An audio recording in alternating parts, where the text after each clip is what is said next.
hello guys এটা মেখলা জোল তৈয়াৰ কৰি আছো ফাৰ্ষ্টৰ ৰিহাৰ সাইডৰ পাৰিটো লগাই আছো ধুনিয়াকে হাতৰ মেচিন কাৰণে অলপ কষ্ট হয় দিগদাৰ হয় এতিয়া মেখলাটো ধুনিয়াকৈ লাইনিং লগাই আছো তলা লাইনিং দিব লাগে মেখলাৰ ভালকৈ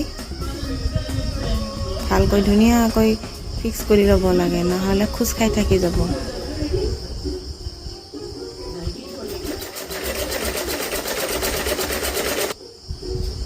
তো দহি বাটা শেষ হ'ব হল আৰু ধুনিয়াকৈ সবটো দেখাব নোৱাৰি বহুত টাইম লাগিব ভিডিও ডাঙৰ ভিডিও হৈ যাব ধুনিয়াকৈ মিলাই কেনে কাটি দিব লাগে